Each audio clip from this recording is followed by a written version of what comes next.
Olá, eu sou o professor Rogério, então vamos dar início aqui a mais um vídeo, né?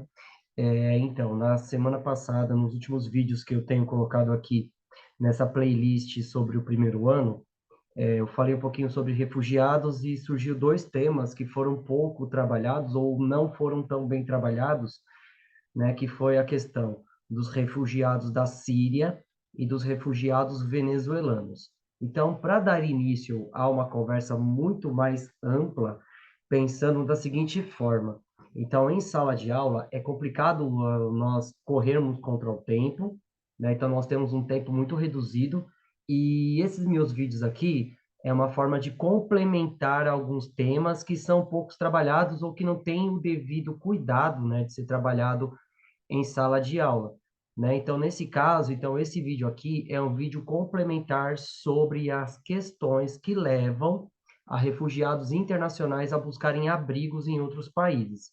Eu vou começar pela Guerra Civil da Síria. Então, a Guerra Civil da Síria, não adianta só falar o que ocorreu depois de 2011, se tem muitas coisas que nós precisamos tratar com o máximo de cuidado possível, né? Porque quando a gente fala em guerra civil, né, nós temos que pensar como é que estava o cenário político antes do movimento, como é que esse cenário político ele vai se movimentando, ele vai se alterando com o passar do tempo, e como isso, né, vai culminar, né, como é que isso vai levar à questão da guerra civil, né, que vai levar pessoas do mesmo território a declarar um outro grupo como inimigo, né, de sua causa, né, de seus objetivos, entre outras questões que devem ser conversadas com um pouquinho mais de clareza e objetividade. Bem, então, antes de qualquer coisa, nós vamos contextualizar aqui. Então, na Síria, então a Síria, ela se encontrava no estado de emergência desde o ano de 1962, né, onde todas as garantias, né, individuais, as garantias do cidadão sírio foram interrompidas por uma ditadura, né? Então, uma ditadura foi implementada a partir de 1962. Esse regime ele foi instalado, né, a partir, né, de um Estado para suprimir, né, para acabar com qualquer tipo de revolta ou qualquer tipo de tentativa, né, de buscar a alteração do regime que estava estabelecido desde 62. Então, durante esses anos todos, várias revoltas de cunho islâmica eles foram fortemente reprimidos e sufocados, né? Então, causando centenas de mortes, como o massacre de Rama, né? Então, o governo sírio justificou o estado de emergência, dizendo que a Síria estava em um estado de guerra com Israel. Desde a formação do Estado de Israel, né? Então, o Estado de Israel que foi formado no final da Segunda Guerra Mundial, né? Então, a ONU ela começa a ter pressões de países islâmicos na formação de um Estado muçulmano ali na Judéia, né? Ali na Palestina. Então, nesse caso, em 62, né? No caso, o governo sírio ele vai se colocar numa situação onde que ele estava se defendendo contra uma ofensiva de Israel, e isso, né, foi a implementação do estado de exceção, a ditadura síria, que começa em 62. Nesse caso aí, em 63, após um golpe de Estado, a Síria é governada pelo partido Baath, apesar das mudanças de poder, o golpe de Estado em 66, né, no caso em 66, e no golpe de 70, o partido Baath continua mantendo-se como a única autoridade na Síria através do unipartidarismo. Uma, uma das questões que nós temos que conversar um pouquinho sério, né, isso também é o que acontece. Um país ele deixa de ser democrático quando há a questão do multipartidarismo. Então, quando ocorre a questão de perseguição de partidos, né, que são opositores a um partido que está no poder, essa questão do unipartidarismo, isso torna-se aquela situação ali, né, uma situação de ditadura, né? Então, no golpe, no caso de 70, né, o Hafez al-Assad, Ele tomou o poder como presidente, liderando o país por 30 anos e proibindo a criação de partidos de oposição e a participação de qualquer candidatura de oposição a uma eleição. Então, democraticamente, quando nós discutimos democracia, nós temos que pensar no seguinte: se nós temos uma situação, imediatamente nós temos uma oposição. Não quer dizer que a situação ela é inimiga da oposição. A oposição e a situação é uma balança que vai equilibrar as questões políticas de um país. Então, quando um grupo ele se coloca no poder e ele vê a oposição como algo a ser combatido de uma forma não a partir do debate, da troca de ideias, mas sim por meios violentos, aí é a implementação de uma ditadura. Então, o al-Saad, ele governou a Síria durante 30 anos e houve a proibição de qualquer participação, né, de qualquer debate sobre a oposição dentro daquele país. Então, isso coloca como se fosse uma ditadura. Isso gerando muitos problemas, perseguições, aí começam algumas ondas migratórias, né, dentro desse momento. Então, ondas migratórias faz com que parte daqueles que eram opositores ao governo Assad, eles se coloquem para sair do território, buscando melhores condições para manter o seu estilo de vida, a sua forma de viver. Então, em 1982, durante um clima de insurgência islâmica em todo o país, que durou 6 anos, o Assad aplicou a tática de terra arrasada, sufocando as revoltas islâmicas da comunidade sunita, incluindo a Irmandade Muçulmana, entre outros. Durante essa operação, milhares de pessoas morreram no massacre de Rama. Então, uma das questões que sempre se coloca sobre os muçulmanos. Os muçulmanos, de uma forma geral, eles não são um grupo único, né? Então, nós temos várias ramificações. Entre essas ramificações islâmicas, as mais importantes é a divisão entre dois grandes grupos.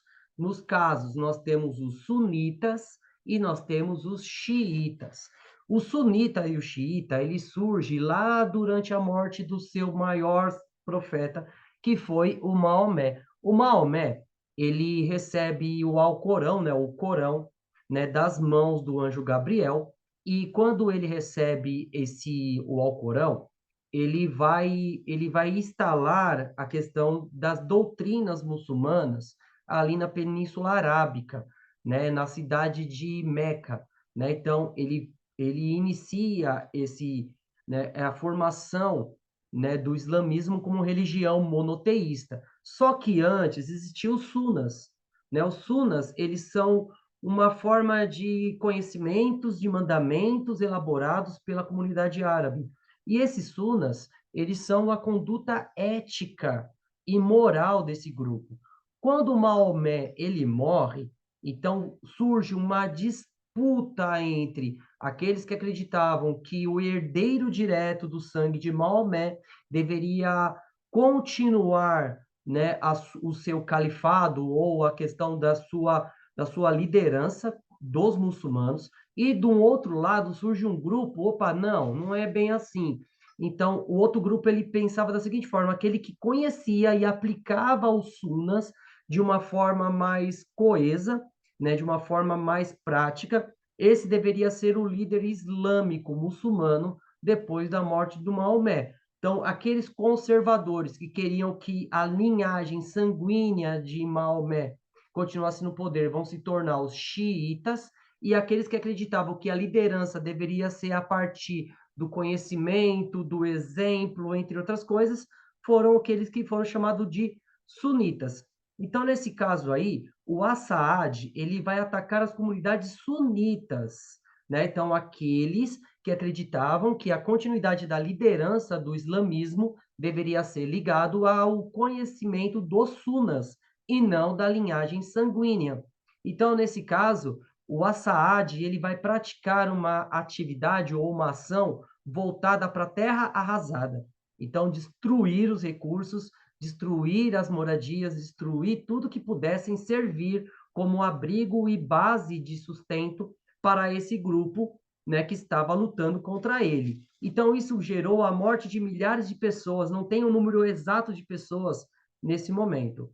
Então, o presidente, o Assad, né, ele vai ficar no poder até 2000. Então, em 2000, vai assumir no poder o seu filho, o Bashar al-Assad, que se encontra no poder desde o dia 17 de julho de 2000. Então, sucedendo seu pai. Seu partido atualmente domina a política síria, incluindo o parlamento. A Frente Nacional Progressista é a única coalizão do parlamento composto por principalmente pelo partido Baath, né, 134 assentos, e os outros 9 membros representantes dos 35 partidos políticos. Então, no ano 2000, o filho do Af, né, do Hafez, né, então ele vai ser substituído pelo Bashar, né, que é o Bashar Assad, né, que ele está no poder até os dias de hoje. Então, nesse caso, nesse momento aí, há um certo conflito de ideias, né? Então, nesse caso, ele vai falar, ó, oh, nós vamos reformar esse sistema. Não vai ser mais um governo unipartidário, mas sim um governo, né, multipartidário. Só que isso é mais ou menos como a gente coloca em lei para inglês ver, né? Vamos fazer, mas não vamos fazer isso na prática. Nesse caso, a maior parte do partido que tem os assentos no parlamento é da situação. E a oposição, ela briga pelos 9 outros, as 9 outras cadeiras para fazer parte desse parlamento.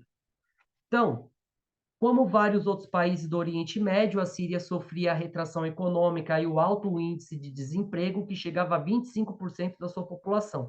A situação socioeconômica, como a deteriorização do padrão de vida, a redução do apoio do governo aos pobres como consequência da adaptação da economia para um mercado aberto, a erosão dos subsídios para bens e agricultura, sem uma indústria estável e índices de desemprego alto entre jovens incitaram ao descontentamento popular.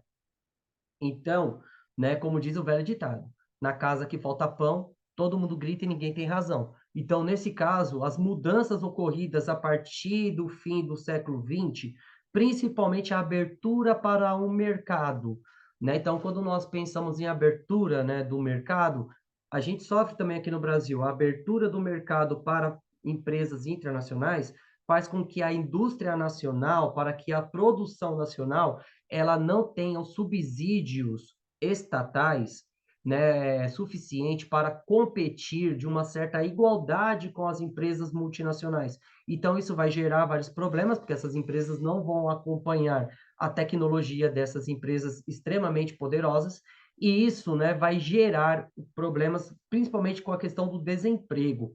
E o governo, ele vai diminuir o apoio a essa população. Quando o governo ele diminui esse apoio a essa população que necessita, né, de investimentos para continuar o seu estilo de vida, isso vai, né, provocar profundas crises sociais. E nesse caso, quando nós temos problemas com crises, sempre há uma formação de grupos descontentes e esses grupos vão começar a se movimentar dentro dessa realidade e buscar, né, soluções ou pressionar o governo para que ele realmente faça o seu papel, que é auxiliar a população em que ele governa, em que ele lidera. Bem, então a situação dos direitos humanos na Síria também era considerável deplorável, né? Então, conquistando várias críticas das organizações estrangeiras, o país ficou sob estado de exceção de 63 até 2011, o que dava às forças de segurança a autoridade de prender qualquer um que quisesse, né, que quisessem se declarar por qualquer um motivo contra qualquer situação que eles achassem necessário. Então, movimentos pró-democracia liderados, na maior vezes, pela Irmandade Islâmica, né, pela Irmandade Muçulmana, foram mal recepcionados pelo governo, que reprimia qualquer manifestação à oposição. Todos os partidos políticos foram banidos da Síria, fazendo do partido, né, do governo a única a concorrer às eleições. Então, aquela reforma que foi iniciada ali no ano 2000, ela foi sendo sufocada com o passar do tempo, né? Porque o governo que estava na situação, ele via que ele não tinha como competir, e principalmente a questão da insatisfação né, da população por conta, né, das crises econômicas, das crises que vinham atingindo o país, isso vai fazer com que a situação ela começasse a reprimir, né, com um teor de crueldade qualquer situação de oposição. Então, isso vai fazer com que muitas críticas das forças estrangeiras começam a ser citadas essa questão da Síria, né, que vai se agravando cada vez mais. Então, em entrevista feita no 31 de janeiro de 2011, o Assaad declarou que era tempos para fazer reformas. Frente à revolta da demanda popular para derrubar o governo no Egito, na Tunísia e no Iêmen, que falou de que uma nova era estava chegando ao Oriente Médio, segundo grupos da oposição, a lentidão ou não cumprimento de promessas de reformas incitaram a população a se manifestar contra o governo em massa. Os primeiros protestos começaram em janeiro e foram reprimidos durante o seu governo. Ainda no mesmo mês, uma manifestação em Ar-Raqqa terminou com 2 mortos. O protesto, que foi iniciado ali em Al-Hasaki, acabaram sendo dispersos pelas forças de segurança leais ao governo e centenas foram presos. A rede de televisão árabe Al Jazeera reportou a violência usada pela força de Al-Saad na repressão e se disse preocupada com o risco de uma insurreição popular nos moldes da Líbia. O presidente Assad então afirmou que seu país estaria imune a todos os tipos de protestos em massa como que ocorreram no Cairo, no Egito. Então, em 2011, ocorreu uma manifestação, principalmente no Egito, na Praça Central do Cairo, que fica conhecido como a Primavera Árabe. Quando nós falamos em primavera, a palavra primavera, ela tem uma conotação extremamente voltada para o surgimento ou uma mudança, né, no contexto histórico e social em várias épocas, né? Então, nós temos vários momentos que as primaveras, né, que ocorreram em outros países, eles significaram mudanças significativas em sua dinâmica política. E a Primavera Árabe, ela não é exceção. Então, a Primavera Árabe, que inicia-se ali no norte da África e no Iêmen, ele tem como intenção, né, de mudanças, principalmente na questão política, da participação das pessoas no seu destino, né, de buscar democraticamente discutir os seus direitos, né? Então, não ser apenas um ser passivo das escolhas dos políticos, mas sim de participar ativamente de todo o processo democrático. E nesse caso aí, a Síria, ele não fica para trás, mas o Assad, ele vai dizer que o seu governo ele está imune a essa situação, mas isso não ocorre, porque uma juventude descontente, uma juventude que busca a participação direta no seu destino, né, não apenas aceitar o que os governos eles colocam como verdade, né, então esse governo, né, essa juventude, ela começa a se organizar e cobrar, né, melhores condições, né, para si e para o futuro dessas gerações. Então, o eco, né, das primaveras árabes. Então, esse eco, o grito, né, por democracia no Egito, né, no Egito, na Líbia, no Iêmen, ele vai ganhar eco, principalmente, né, nas primeiras manifestações anti-governo na Síria, começaram em janeiro de 2011, acontecendo principalmente na cidade de Damasco, Alepo e o sul de Dará, né, de Dará. Então, o município, esse origem, né, série de registros dos primeiros confrontos violentos entre as forças de segurança do país e os manifestantes. Os protestos contra o regime de Bashar al-Assad se intensificaram em abril, forçando as autoridades sírias a enviar tropas do exército e outras forças de segurança para as ruas do país.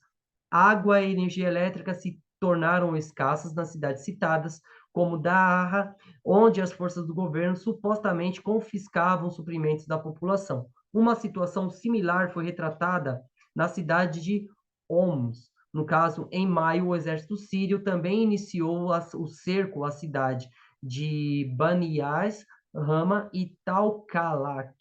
Né? No caso, além de vários distritos de Damasco e dezenas de outras cidades pelo país que também foram ocupadas por manifestantes da oposição. Então, nesse caso, o que vai acontecer nesse primeiro momento?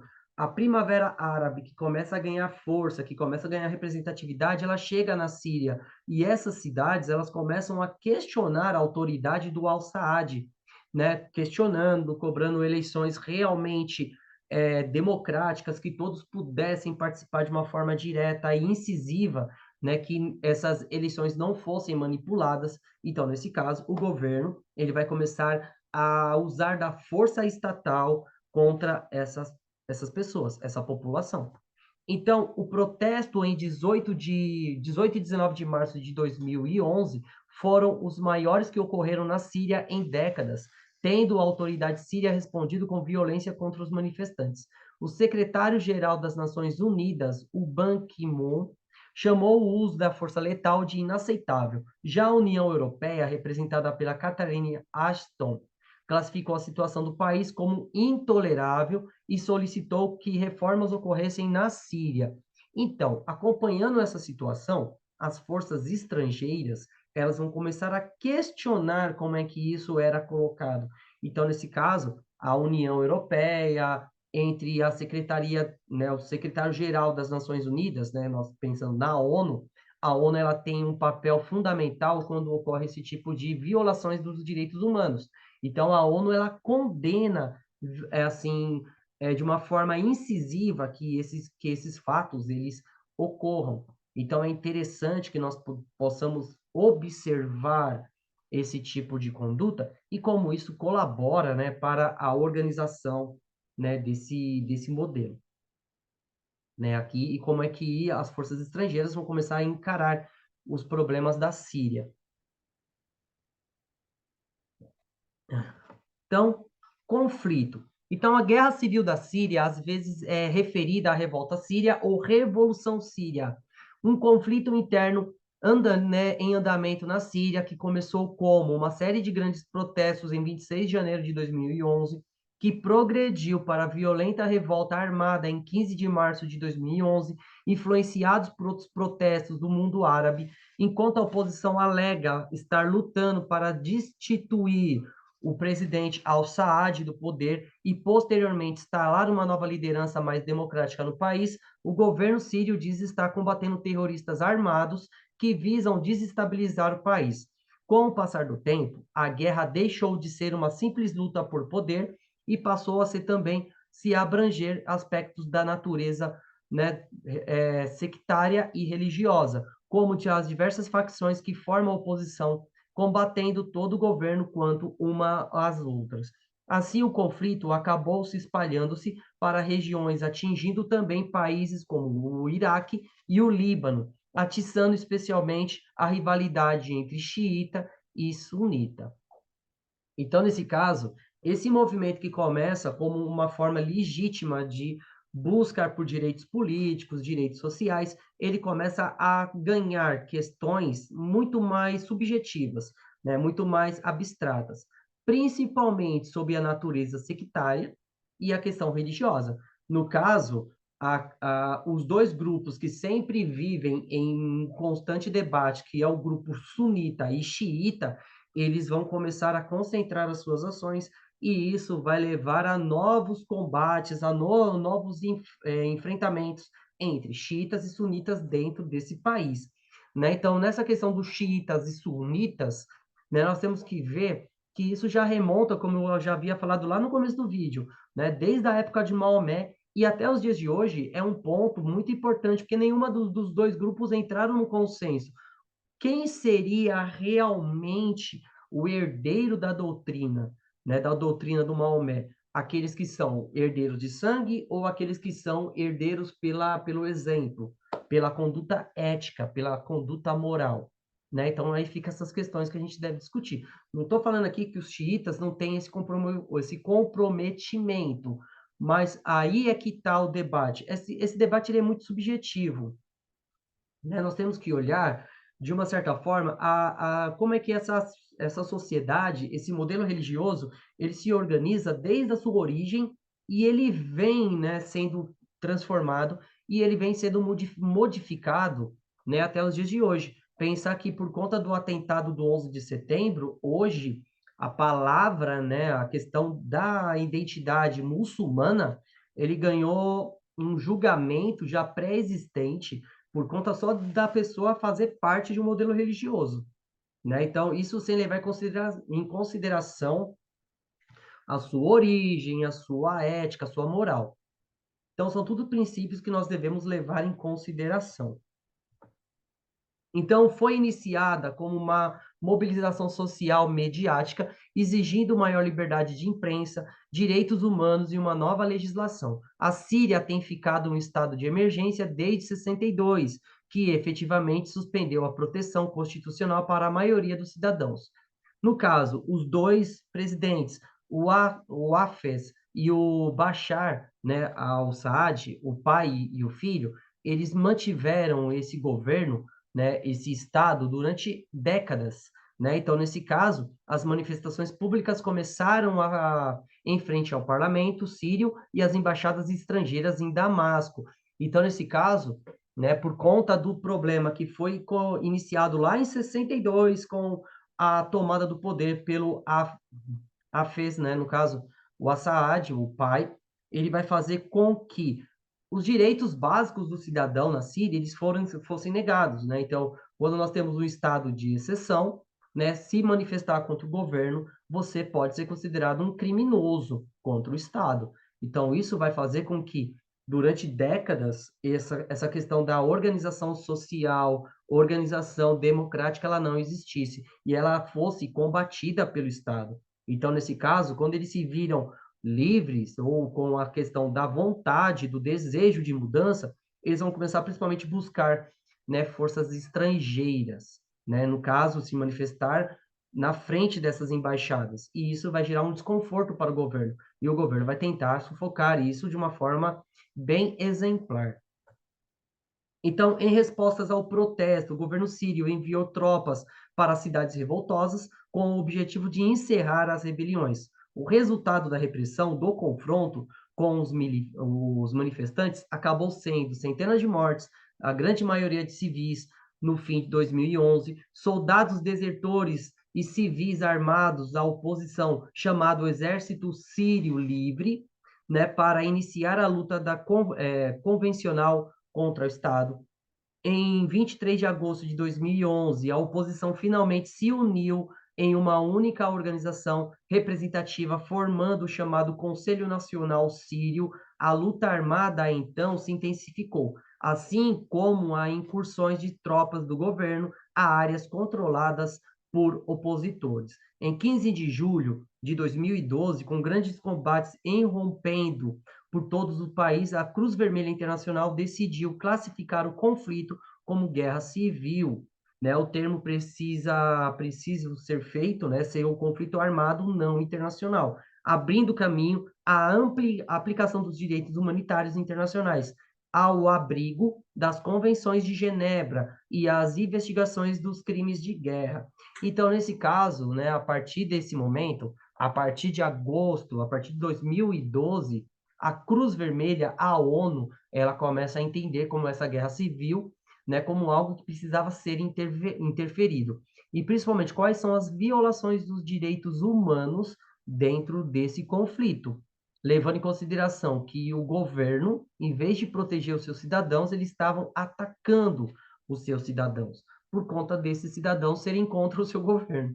Né? Então, nesse caso, existem esses conflitos. E, principalmente, eram vários grupos que eram em momentos dissidentes, opositores, que depois vão se unindo contra o governo. Isso vai levar a vários problemas dentro desse contexto.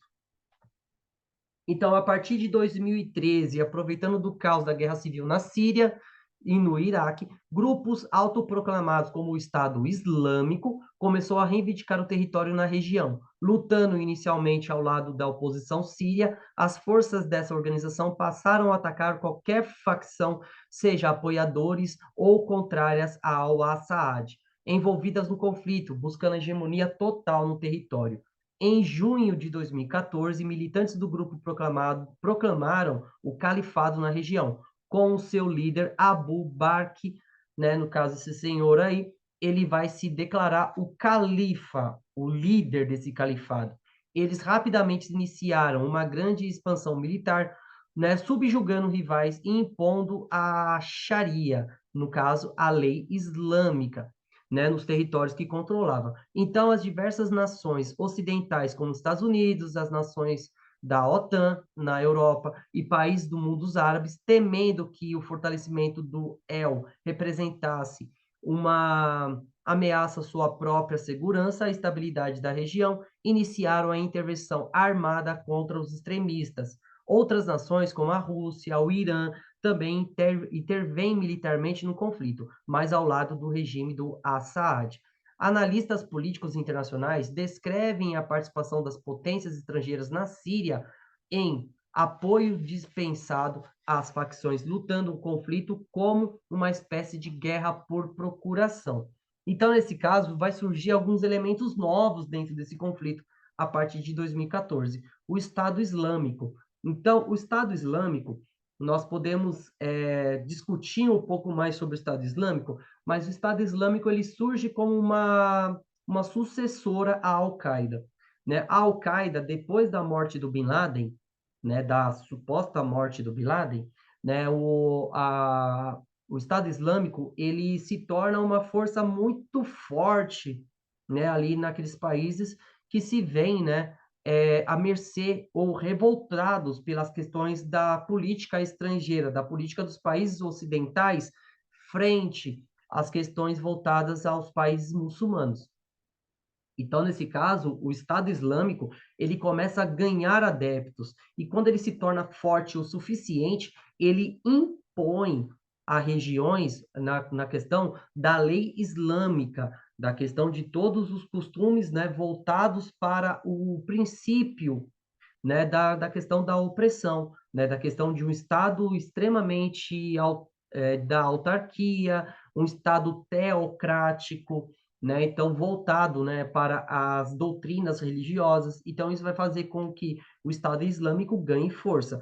Por um outro lado, o Irã e a Rússia começam a financiar o Assad, né, na manutenção do poder e principalmente, né, no ataque às forças opositoras que a gente vai discutindo ali, né? Tem várias questões, olhando, né, de uma certa forma, né, a Rússia e o Irã, eles começam a intervir nesse movimento para que os países ocidentais não conseguissem apoio ou não conseguissem influenciar a Síria de uma forma direta, né? Pensando que a Síria, ela é um território de influência soviética há muito tempo.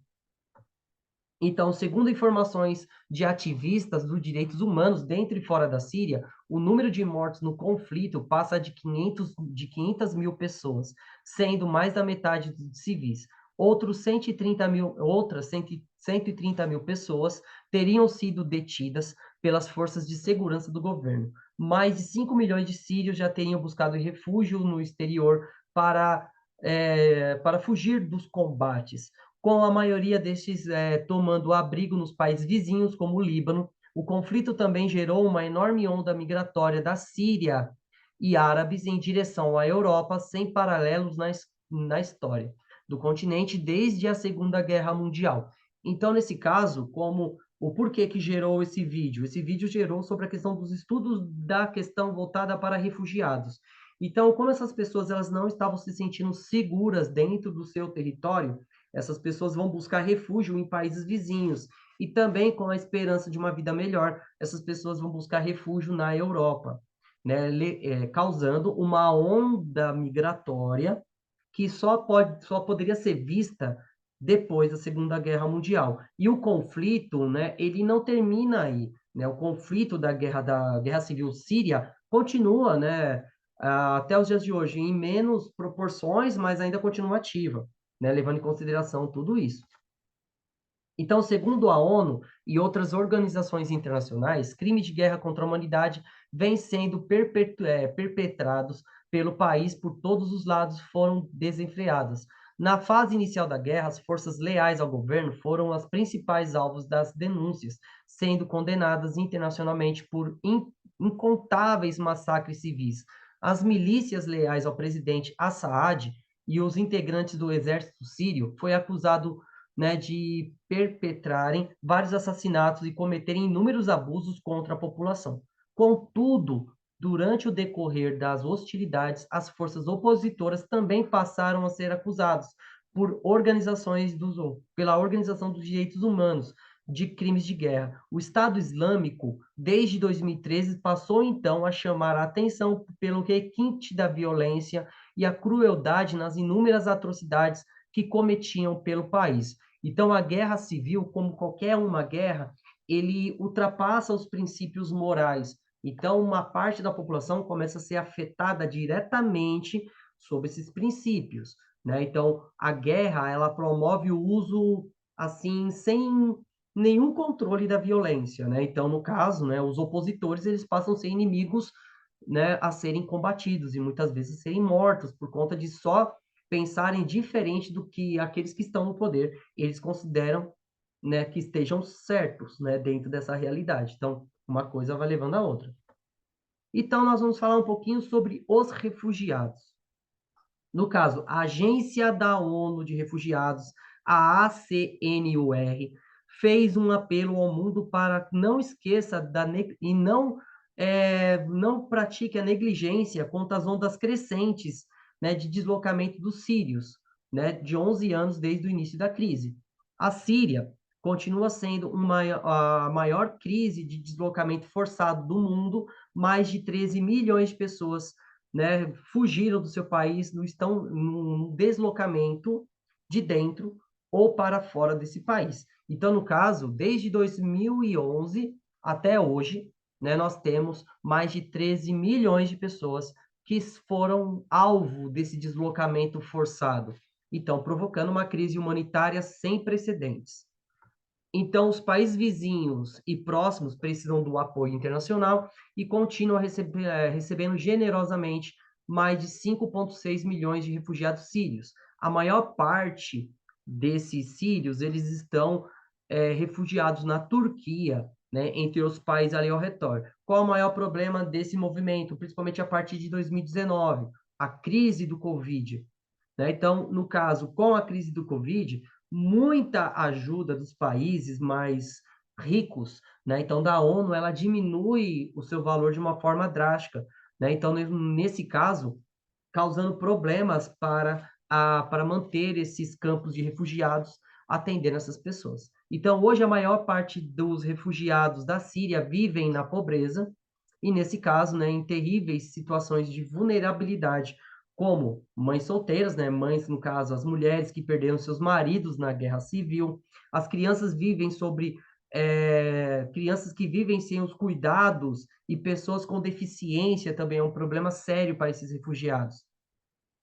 Então, no caso, a situação é particularmente difícil no Líbano, onde 90% dos sírios, né, foram procurados como refúgio, né, e vivem numa extrema pobreza desde então.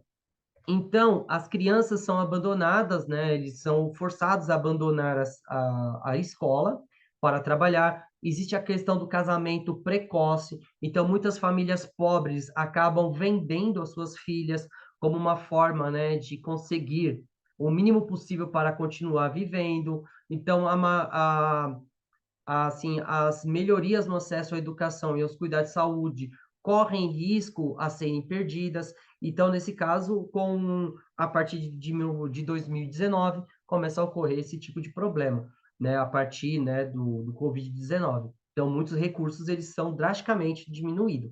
Então, a situação seria pior, né, se alguns países, né, eles não abrissem as suas fronteiras para a entrada desses refugiados. E esses países, eles abrigam essas pessoas para os serviços básicos, no caso, trabalho, educação, saúde, que nem aqui no Brasil, né? Nós recebemos um número pequeno de refugiados sírios, mas nós temos refugiados sírios aqui no Brasil. A Turquia, né, continua abrigando uma grande parte dessa população, mais ou menos em torno de 3,7 milhões de sírios, enquanto o Líbano e a Jordânia estão entre os países com o maior número de refugiados, né, pelo movimento, né, de uma forma geral. Então, enquanto a necessidade humanitária dentro da Síria estão aumentando, mais de 6,9 milhões de pessoas ainda estão em deslocamento dentro do país e 14,6 milhões de pessoas precisam de ajuda humanitária. Outras formas de assistência, né? Então, cerca de 5,9 milhões de pessoas precisam de ajuda para garantir acomodações seguras e muitos ainda enfrentam desafios para acessar serviços básicos como educação e saúde. Então, em 2021, 3/4 de todas as famílias do país disseram não conseguir atender às suas necessidades básicas, 10% a mais do que os anos anteriores. Então, nesse caso, né, nós estamos diante de uma tragédia humanitária, né, aonde, né, milhões de pessoas eles estão sofrendo por conta desse conflito, né, que inicia-se como uma forma de busca aos direitos básicos do cidadão de ter os seus direitos políticos honrados, e isso, né, vai levar esse conflito que dura mais de uma década. Então, esses conflitos, ele ainda provoca essa movimentação e essa tragédia humanitária. Então, no entanto, alguns sírios optaram para voltar para casa em 2011, segundo a ACNUR, né, verificou e monitorou 36 mil refugiados sírios. Os refugiados citaram vários fatores para sua decisão de retornar ou não, como a segurança, direitos à propriedade, oportunidade de subsistência. Paralelamente, muitos sírios deslocados internamente voltaram para casa, aumentando a necessidade geral de reintegração. A solução política são urgentemente necessária para acabar com 11 anos desse sofrimento. Muito mais de 11 anos, né? Nós estamos em 2023, então nós podemos dizer aí 13 anos. Então, há também necessidade de aumentar a oportunidade, né, nesse caso dos refugiados sírios mais vulneráveis. Então, é preciso atacar, né, com uma certa urgência as necessidades básicas dessas pessoas que vivem em situações precárias. Então, a ACUNR, né, pede para doadores internacionais que estendam o apoio a refugiados e seus anfitriões e atendam às necessidades humanitárias urgentes dentro da Síria, inclusive os deslocamentos internos, suas comunidades anfitriãs e retornados. Então, nesse caso, né, a questão de que não é um problema só da Síria, é um problema de qualquer grupo humano, né, levando em consideração que esses grupos, né, eles necessitam de ajuda.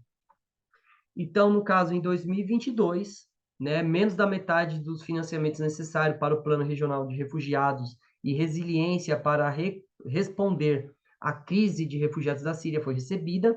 Então, dentro da Síria, esse movimento ele vê uma arrecadação de 465,2 milhões de dólares necessário para ser trabalhado na Síria. Então, ele vê que esse montante ele vem diminuindo com o passar do tempo. Então, nesse caso, é necessário que as forças estrangeiras comecem a se organizar para ajudar essas pessoas que vivem em situações extremamente precárias e desumanas. Então, gente, aqui nós temos as referências, né, do vídeo, que eu vou deixar aqui, aqui nas referências, né, na questão do, né, aqui vou, desculpa, me deu um branco agora, né, na questão, né, das características do vídeo, vou deixar aqui a bibliografia, as referências. Então, gente, ó, nesse caso, então esse aqui foi um vídeo, né, um vídeo voltado para a guerra civil, para que nós possamos tentar entender o que é que levou, né, a esses conflitos. E trazendo também para nós, né, pensa bem, se nós pensarmos ao nosso redor, que eu vou gravar um vídeo sobre a Venezuela, o que levou nós, Brasil, se tornar um local escolhido pelos venezuelanos para buscar abrigo. Não apenas os venezuelanos, como bolivianos, entre outros membros da nossa comunidade sul-americana. Então, gente, já vou agradecendo aqui a paciência de vocês, né? Então, se vocês gostaram aqui do meu vídeo, vocês, por favor, né, deixem aqui o seu like, se você gostou, se você gosta do meu trabalho, se você acha que esse meu trabalho ele merece a sua confiança, né? Se inscreva no canal, se você acha que esse conteúdo é interessante a ser transmitido para outras pessoas, compartilhe o link do canal. Agradeço a todos aqui, né? E como sempre, né? Eu sempre coloco aqui, né? Sempre vou falar para vocês que o estudar é um dos melhores, né? Um dos melhores convites. E principalmente não é estudar apenas para a nota, mas também para a construção de um cidadão cada vez melhor. Então, muito obrigado e até a próxima.